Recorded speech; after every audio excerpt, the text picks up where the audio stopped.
요셉의 스토리 중에서 어떻게 보면 가장 이제 클라이막스로 달려가고 있는 그런 장면입니다. 가장 위기, 가장 이제 우리 형들에게는 멘붕이 오는 순간이 바로 오늘 본문의 내용인데요. 요셉의 집에서, 총리의 집에서 식사를 잘 했습니다. 그리고 총리도 요셉도 그 형들을 믿어주는 것 같았습니다. 베냐민도 데리고 오고 이제 모든 게 순탄하게 잘 진행이 되는 상황처럼 보였죠. 그런데 요셉이 오늘 보니까 2차 테스트를 하죠. 1차 테스트는 언제 했습니까? 얼마 전에 처음으로 곡식을 가지러 왔을 때 너희들 정탐꾼이지 이렇게 하면서 이제 시몬 붙잡아 두고 베냐민 데리고 와라. 그게 1차 테스트였고, 오늘 본문은 이제 베냐민에게 직접적으로 베냐민을 중심으로 한 그 형제들에게 2차 테스트가 어떻게 보면은 주어진 거죠. 1절 말씀에 보시면 요셉이 이제 그 집 청지기들에게 양식도 채워라, 돈도 다시 넣어라. 그리고 2절에 보니까 그 청년 베냐민이죠. 베냐민의 자루 안에는 은잔을 넣습니다. 은잔. 그리고 3절에 이제 보내죠. 그런데 이제 4절에 보니까 이제 요셉이 청지기들에게 시켜서 따라가라. 그리고 이렇게 말하라. 어떻게 선으로 너희들이 악을 갚을 수 있느냐? 이렇게 말해라. 청지기한테 시킵니다. 그래서 청지기들 가서 그대로 합니다. 그러니까 이제 이 형제들이 결단코 우리는 그럴 사람들이 아니다. 우리 중에는 그럴 사람 없다. 막 확언을 하죠. 그래가지고 막 우리가 만약에 발견되면 우리는 발견되는 사람은 죽을 것이고 나머지는 종이 될 겁니다. 막 이런 식으로까지 얘기를 하죠. 그런데 발견이 됐습니다. 완전히 형들에게는 인생 최대의 위기가 온 거죠. 2차 시험입니다. 요셉의 2차 시험. 요셉이 왜 형들에게 이렇게 지금 2차 시험을 테스트를 내고 있나요? 어제도 살짝 말씀드렸지만 두 가지를 보기 위해서 시험을 친다 이 말이에요. 테스트를 했죠. 두 가지를 보기 위해서. 정말로 그들이 이제 이 베냐민이 위기에 빠졌는데, 막내가 위기에 빠지고 막내가 죽을 위험에 빠졌는데 이 형들은 어떻게 반응하겠는가? 이제 그 부분을 첫 번째 보려고 하는 거죠. 왜냐하면 이제는 어땠습니까? 자기를 팔아넘겼잖아요. 그 형들이 똑같이 그렇게 하고 있는가, 아니면 진짜로 이제는 베냐민을 위해서 헌신할 수 있는가? 그거 보려고 하는 거고, 두 번째는 뭐예요? 이제 하나님의 언약의 백성 12지파로 이렇게 새로운 어떻게 보면 민족 구성원이 생기는 거죠. 한 나라의 12지파의 리더들로 세워지는 상황이잖아요. 변해야 돼요. 이제 성숙해져야 돼요. 리더로서 그러한 모습이 준비되어져 있는가? 그걸 이제 보기 위해서 요셉이 테스트를 하는 겁니다. 사랑하는 성도 여러분, 하나님도 우리를 테스트하신다. 하나님도 우리를 테스트하신다는 겁니다. 오늘 요셉이 형들을 테스트하는 것처럼. 그런데 우리가 분명히 알아야 될 것은 요셉도 마찬가지지만 요셉이 지금 이렇게 테스트하는 이유가 형제들을 무조건 다 잡아 죽이려고 하는 테스트인가요? 아니죠. 이유가 있죠. 파멸시키려고 한 게 아니죠. 이 테스트에 합격하면 복 주려고. 하나님도 똑같습니다. 하나님도 당신의 자녀들을 왜 테스트하는가? 파멸시키려고? 괴롭히려고? 아니요. 이 테스트에 잘 합격하면 복 주시기 위해서, 유익을 주기 위해서 하나님은 우리를 테스트하시는 분이시다 이 말입니다. 사단은 다르죠. 사단은 우리를 시험 아니라 유혹을 하죠. 유혹. 똑같은 개념이지만 temptation. 왜 사단은 우리를 유혹합니까? 복 주려고? 아니죠. 우리를 멸망케 하고 파멸시키기 위해서. 그렇게 사단은 우리를 이렇게 유혹하죠. 근데 하나님은 100% 하나님의 당신의 자녀들을 유익하게 하기 위해서, 복 주기 위해서 아브라함에게 100세에 난 독자 이삭을 번제로 바치라고 말합니다. 그 테스트를 받는 당사자 입장에서 너무 괴롭고 너무 힘들죠. 정말 이거는 순종하기 힘들죠. 그런데 순종하고 예스하고 주님께서 주셨던 그 시험에 통과했더니 어떻게 됐습니까? 믿음의 조상으로 하나님께서 그를 축복하신 거죠. 하나님은 저와 여러분들을 테스트하십니다. 똑같습니다. 왜 테스트하실까요? 여러분들을 괴롭히려고? 아니죠. 여러분들에게 복 주기 위해서. 하나님 우리 미라클 교회를 테스트하십니다. 왜요? 이 교회를 이 시험에 합격하면 복 주시려고. 하나님은 여러분 가정을 테스트하십니다. 왜요? 그 시험에 통과하면 복 주시려고. 그래서요, 우리는 이 시험에 관한 이 관점을, 영적인 분명한 관점을 가지고 있어야 됩니다. 때로는 하나님께서 우리에게 전혀 예상치 못했던 시험을 이렇게 내신다 이 말이에요. 경제적인 위기의 시험을 내실 수도 있고요. 갑자기 경제가 안 좋아지게 할 수도 있잖아요. 그죠? 또 건강을 갑자기 위기의 과목으로 만드실 수도 있죠. 갑자기 건강이 안 좋아지거나, 또 자녀의 문제라든지, 또 가정 안에서 어떠한 문제라든지, 뭐 이런 것들이 온다 이 말이에요. 그러면 그러한 문제들을 왔을 때, 나한테 왜 이런 문제가 오지? 왜 나에게 이런 시험이 오지? 나에게 왜 이런 괴로움이 오지? 이런 자세로 그 시험을 받지 마시고 오히려 기뻐하시기를 바랍니다. 왜냐하면 이 시험 잘 통과하면 하나님께 복 받겠구나. 영적인 완전히 다른 관점을 보고 접근하셔야 된다 이 말이에요. 이 시험을 잘 통과하고 이 시험을 잘 인내하면 반드시 나도 아브라함처럼 복 받겠구나. 요셉처럼 복 받겠구나. 요셉도 마찬가지 아닙니까? 끊임없이 그의 인생의 테스트가 왔잖아요. 노예로도 팔려가고 감옥으로도 떨어지고 배신도 당하고 계속 테스트가 오잖아요. 그런데도 요셉은 그 시험에 합격을 했다 이 말이에요. 그러니까 하나님께서 그를 높은 곳에 세우신 거죠. 그러니까 여러분들께서, 우리 모두가 이 고난이 오고 시험이 올 때에 이 시험 오히려 환영하는 거예요. 오히려 이 시험을, 우리가 암송 말씀, 올해 하반기 암송 말씀 기억나시죠? 신명기 8장 16절 기억납니까? 하나님께서 우리를 뭐 하신다? 낮추시고, 세 가지요. 낮추시고 시험하사 마침내 복. 낮추시고 시험하사 마침내 복. 이 복이 그냥 오는 게 아니라, 영육간의 복이 그냥 오는 게 아니라 우리를 먼저 낮추시는 거예요. 바닥까지 낮추시는 거예요. 이제 그 바닥이 어딘지는 정말 뭐 경험해 본 사람들만 알겠죠. 뭐 끝이 없는 것 같죠. 그 바닥이. 다윗도 마찬가지 아니었어요. 그 바닥이 끝이 없어요. 그 광야의 이스라엘 백성들 끝없이 낮추시고 겸손케 한다 이거 아니에요.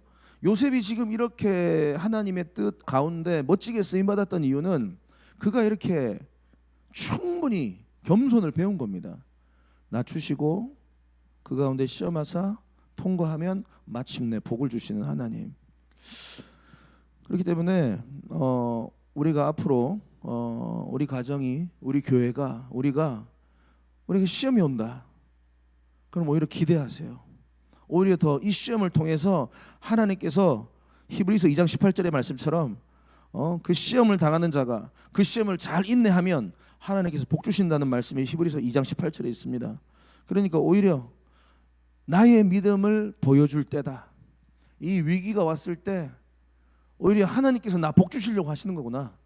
그래, 내가 더 인내하지, 더 참지. 야고보서 1장 12절에도 시험을 참는 자는 복이 있도다.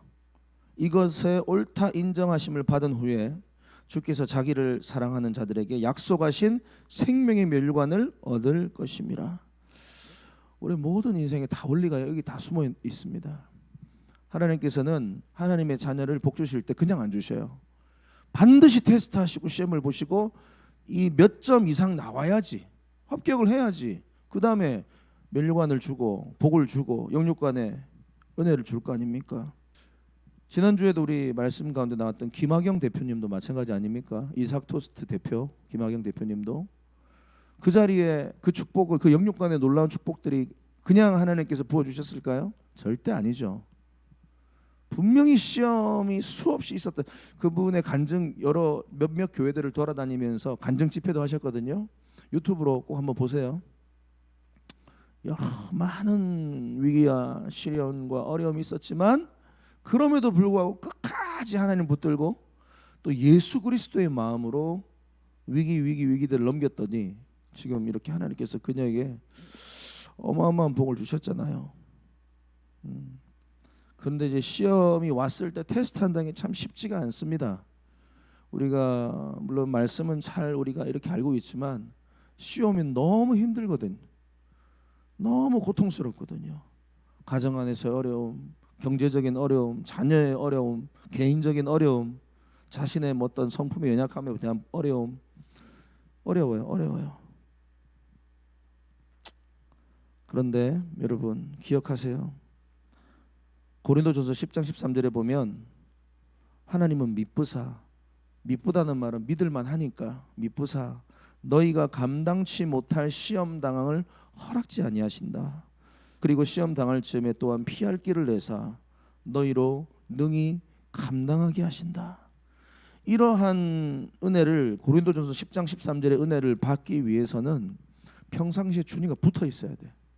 주님 앞에 있어야 돼. 그래야지만 하나님이 주시는 그 능력도 경험하고 피할 길도 볼 수 있는 영안이 열린다 이 말이에요.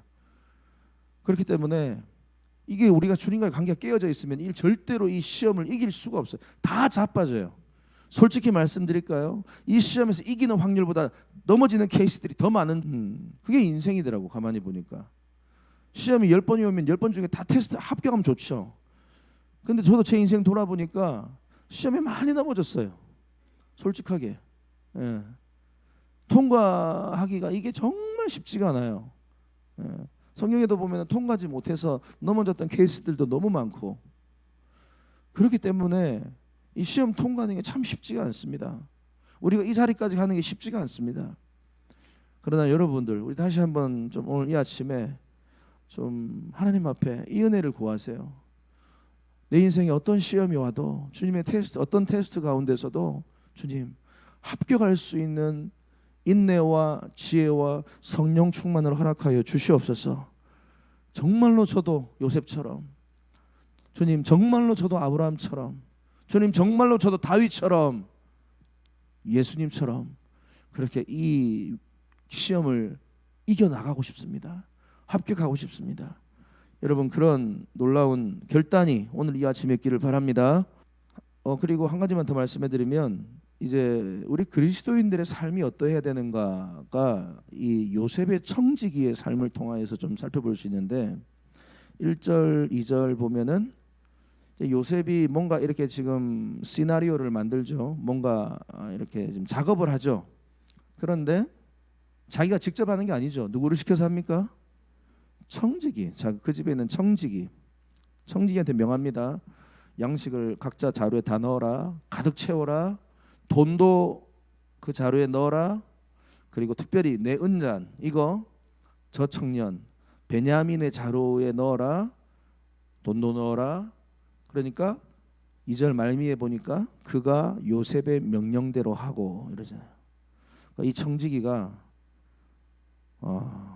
요셉의 수족입니다. 요셉이 시키는 그대로 지금 하고 있어요. 그런데 이 청지기의 입장에서는 지금 이렇게 하라는 게 이해가 될까요, 안 될까요? 이해가 절대 안 되죠. 지금 자초지종을 모르니까, 무슨 일이 있었는지 전혀 모르기 때문에. 그런데도 명령한 그대로 행하고 있습니다. 그리고 나중에 3절에 보면 떠나는데 요셉이 다시 청지기를 시켜서 너 가서 이렇게 말해. 뒤따라가서 너 이렇게 말해. 너희가 어찌하여 선을 악으로 갚느냐. 이것은 내 주인이 가지고 마시며 늘 점치는 데 쓰는 것 아니냐. 너희가 이같이 하니 악하도다 하라. 그러니까 스피커, 자기 대신 말해주는 그 스피커 역할도 하죠. 6절에 보니까 청지기가 그들에게 따라가서 뭐예요? 그대로 말하니, 그대로 말하니. 그러니까 예전에는 이 말씀을 또 이렇게 깊이 안 볼 때는 이런 것들이 그냥 눈에 잘 안 들어왔는데, 그냥 읽어졌는데, 깊이 보면은 참 이 청지기가 멋있다. 이름도 모르겠고 없고, 근데 요셉은 이 청지기를 믿은 겁니다.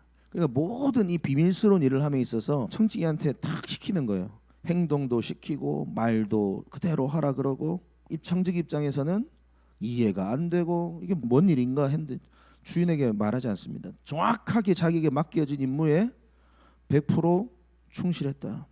사랑하는 성도 여러분, 저는 이것이 바로 저와 하나님과의 관계인 줄을 저는 믿습니다. 우리의 주인은 하나님이십니다. 우리는 하나님의 사랑받는 자녀인과 동시에 기억하세요. 우리는 종이자 청직입니다. 청직이면 우리가 가지고 있는 모든 재산, 자녀, 생명까지도 다 주님의 것이다 이 말이에요. 여러분들이 가지고 있는 그 모든 소유가 여러분의 것이 아니다 이 말이에요. 다 주님께서 주신 겁니다. 내 생명까지. 그래서 그대로 가라, 말하라, 데려오라. 요셉이 청지기가 믿을 만하니까 그대로 다 시키잖아요. 요셉에게 있어서는 이 청지기가 기쁨이었을 겁니다. 너무나 충성스러운 이 청지기. 주님도 우리를 그렇게 바라보시기를 바랍니다. 그런데 우리의 삶을 가만히 돌아다 보면 늘 변명하죠. 이해가 안 됩니다. 내 상황이 이래서 못하겠습니다. 내 건강이 허락이 안 됩니다. 내 형편 아시잖아요. 그러면 주인의 입장에서 어떻겠습니까? 화나죠. 짜증나죠.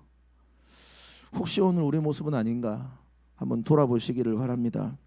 혹시나 우리 안에 있는 불순종이 다시 한번 떠오른다면 오늘 이 아침에 회개하시고 어떠한 말씀에도 yes. 고린도전서 4장 2절 말씀처럼 맡은 자들에게 구할 것은 충성이라고 했습니다. 충성은 묻지 않는 거예요. 내 주님을 신뢰하기 때문에, 주님이 말한 거는 이해가 안 돼도 말씀하신 주님을 신뢰하기 때문에 나는 간다. 나는 순종한다. 베드로전서 4장 10절에도 각각 은사를 받은 대로 하나님의 각양 은사를 맡은 선한 청지기 같이 서로 그렇게 봉사하고 충성을 다하라고 성경은 말하고 있습니다. 오늘 이 아침에도 우리가 이렇게 주님 앞에서 멋지고 순종하며 기쁨이 되는 청지기의 삶을 살아가겠노라 결단하는 이 아침 되기를 바랍니다.